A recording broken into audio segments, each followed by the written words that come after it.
आणि या शहराच्या बाबतीमध्ये मी जेव्हा अभ्यास केला तेव्हा एक गोष्ट माझ्या लक्षात आली की या शहराच्या साक्षरतेचं प्रमाण 70% ही कुठल्याही प्रगत आणि वैभवशाली शहरांपेक्षा अत्यंत वेगळी अशी ही गोष्ट आहे आणि सोनपेठ नगरीच्या दृष्टीनं ही भाग्याची गोष्ट आहे की ज्या शहरामध्ये 70% साक्षरता फार मोठी गोष्ट आहे मित्र. आणि याचं श्रेय या शहरामध्ये रुजलेली वाचन संस्कृती आणि तुमची ग्रंथ चळवळ या चळवळीला द्यायला पाहिजे असं मी म्हणतो. आणि त्याचे पुरस्कर्ते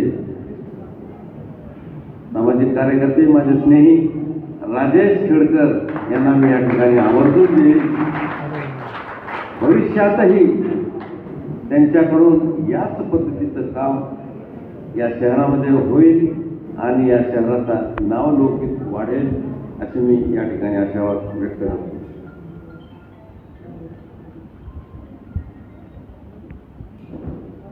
मित्रो, सोनपेठ नगरीचं माझ्या जीवनामध्ये एक आगळंवेगळं स्थान आहे.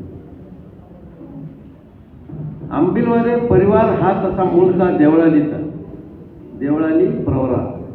आम्ही देवळालकर म्हणून प्रसिद्ध आहोत, परंतु परभणीला जो परिवार स्थायिक झाला आंबिलवाले हा एकमेव असा परिवार आहे की तो आपलं मूळ आंबिलवाले हे नाव आलं होतं. कदाचित देवळाली सोडल्यामुळं कदाचित ती भावना असेल, आपली एक ओळख टिकविण्याचा हा एक प्रयत्न असावा.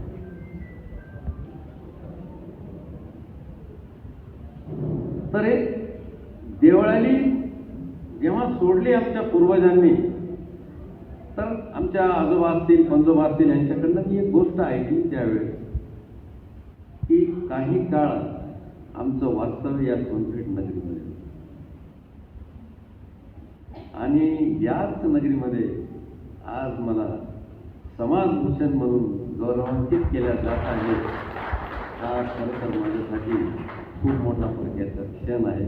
मी स्वतःला खूप मोठा भाग्यवान समजतो आणि अत्यंत विनम्रपणे आपण दिलेला हा पुरस्कार मी या ठिकाणी स्वीकारतो.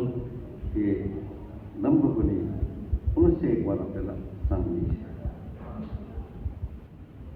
तसं जर पाहिलं तर भगवंत असेल, समाज असेल, खूप काही मला माझ्या जीवनामध्ये मिळालं आहे आणि अत्यंत समाधानी आहे माझ्या जीवनात. परंतु एक भावना नेहमीच येते की भगवंत एवढा जेव्हा दयाळू आहे,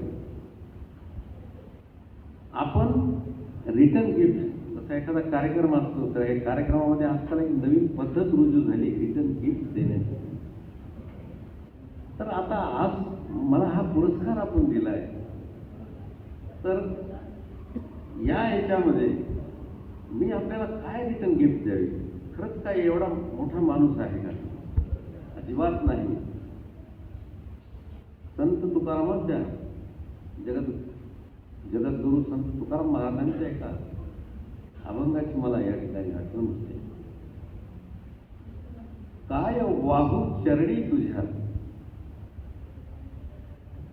काय वाहू चरणी तुझ्या, माझे असे काय. काय वाहू चरणी तुझ्या, माझे असे काय. माझा श्वास ही तुझीच माया, तुझे हात काय. मी काय देणार? आणि आता मी आपल्यासमोर बोलतोय ही वाचा तरी माझी आहे का?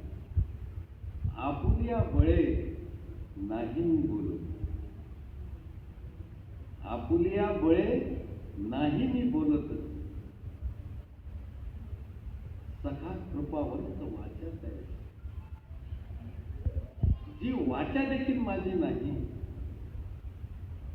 तर या भगवंताच्या साक्षीनं माझी आपल्या सर्वांना एक विनंती आहे की किमान आपली वाचा तरी मजबूत आपण आपल्या व्यवहारात ठेवावी, ही या ठिकाणी मी आपल्या सर्वांकडून अपेक्षा करतो. पुनश्च एक वार आज सोनपेठ वासियांनी मला या पुरस्कारासाठी प्राप्त ठरवलं आहे. बोलणं अत्यंत अगत्याने आणि प्रेमाने. या संदर्भात मी आपल्या आयोजकांचा, सोनपेठवासियांचा अत्यंत ऋणी आहे.